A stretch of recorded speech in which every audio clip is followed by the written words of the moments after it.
Hey guys, this is Cody, and I just wanted to do this quick video. I wasn't planning on doing a video today, but last night there was some really terrible news in the horror world. I'm sure everybody has heard, but last night, legendary horror director and writer Wes Craven, he passed away, and from brain cancer. And I just want to do this video because talk a bit about him, and talk about the of course this his death is very impactful on the horror community, just like every other I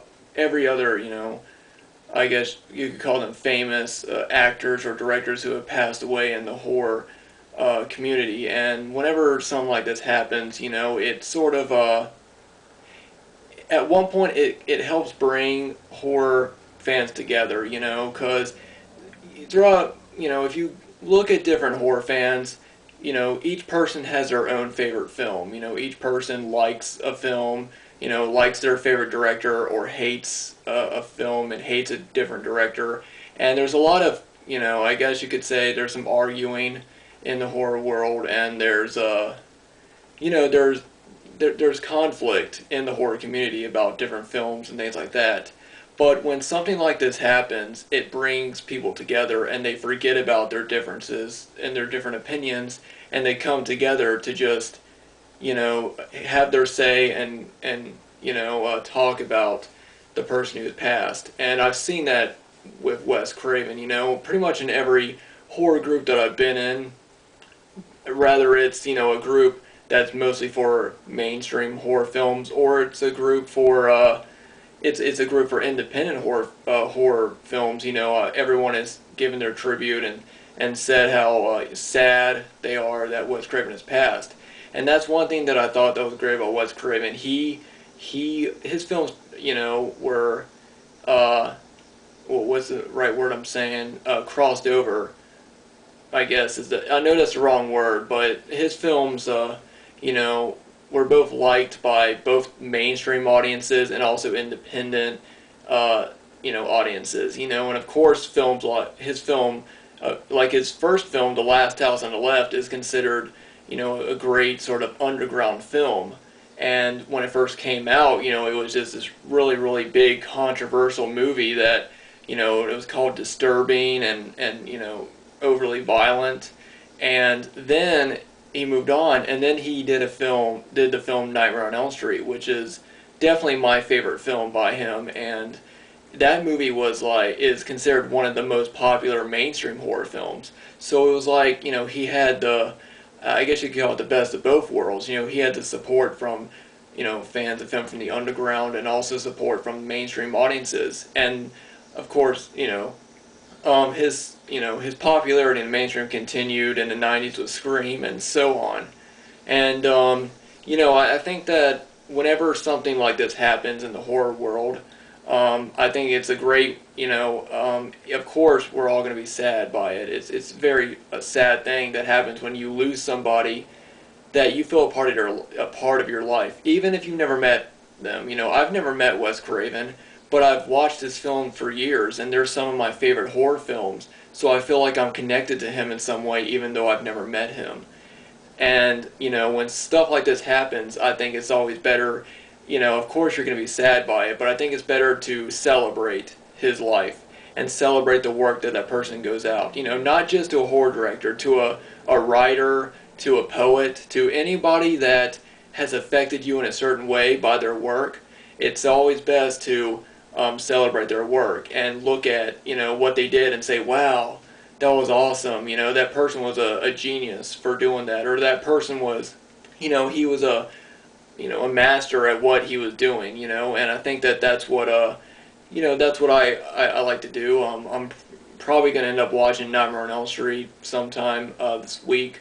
I'm going to enjoy some of his films and look back and say, wow, that was an amazing movie. And, I think that a lot of people are doing the same now. I've been seeing a lot of people in Facebook groups doing marathons of his films and stuff. And, yeah, I think that that's the best way. And I don't normally do videos like this. I don't do, like, rest in peace videos mostly, because there's just so many great people in the community that passed away, and I don't like to have any sad videos on my channel. I always like to keep a positive thing going on my channel, which is why I'm, in some way this video is sad because I'm talking about someone who's passed, but in another way I'm trying to keep it positive by saying, it's always best to enjoy and appreciate their work and celebrate their work and their life instead of mourning their death, in a way. And I know that mourning is, of course, something people will do, but I think that as an artist, of any artist, I think it's always great to celebrate their life. And one thing I want to do in this video is I'm not going to talk about any of his movies because I've already done a video talking about my Wes Craven collection, but I do want to talk about a book that I read. It was released in 2011, I believe, and it's right here. And it's a biography on his life, and it's called The Man and His Nightmares by John Woolley. And I don't think I've talked about this book before, but this is an absolutely great book. It goes through his entire life from, what it was like in school, what his parents went through, and what, how hard it was for him to sort of fit in, because he did have, as Freddy Krueger is based on a bully he had in school. And it talks about that, it goes through the hard part about him trying to release, Last House on the Left and how controversial that movie was. And then it goes in from that to him doing Nightmare on Elm Street and films like that. It also talks about his non-horror movies that for some reason are kind of are forgotten a lot. And it's one, because he did I think he did a couple comedy films, I believe. I think he did a couple, and of course they're always overshadowed by his horror films, but I like that he did them because it showed that he wasn't scared to take chances. And this book really goes into him worrying about what people are going to think about the film, and sort of it wasn't a backlash that he had, but sort of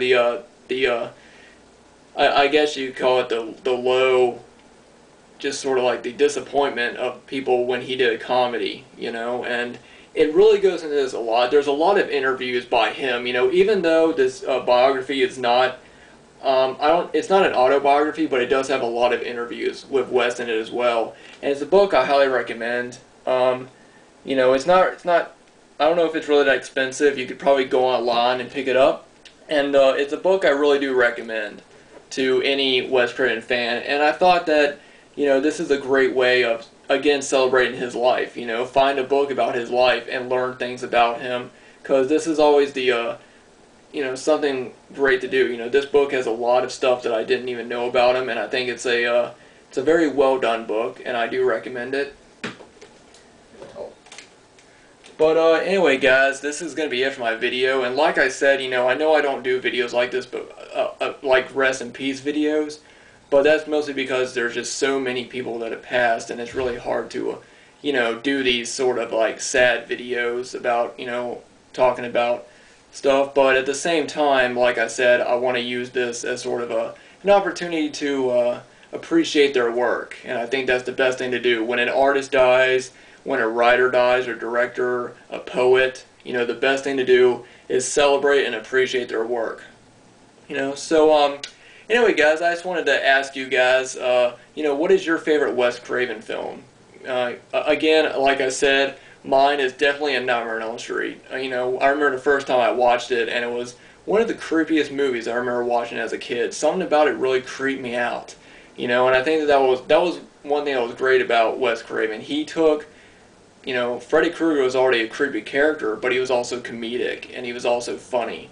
And I think that it was the perfect match of those two come together. And the Nightmare on Elm Street series is the perfect mix of, I think, creepiness, gory effects, and all that, but they all have a comedy and sarcasm to them. And I think that was the great mix, that the series had. So A Nightmare on Elm Street is definitely my favorite one that he's done. So let me know, what is your favorite Wes Craven film? Also, like I said, I highly recommend picking up The Man and His Nightmares by John Woolley. It's a really great and in-depth biography that I think any Wes Craven fan will enjoy. I haven't read any other biographies about him, so if anybody wants to recommend any other books about his life, feel free to. Anyway, guys, thanks everybody for watching. Thanks to everybody who's subscribing and, for sharing my videos around and supporting me. I really do appreciate every single one of you. And yeah, so thanks for watching, and rest in peace, Wes Craven.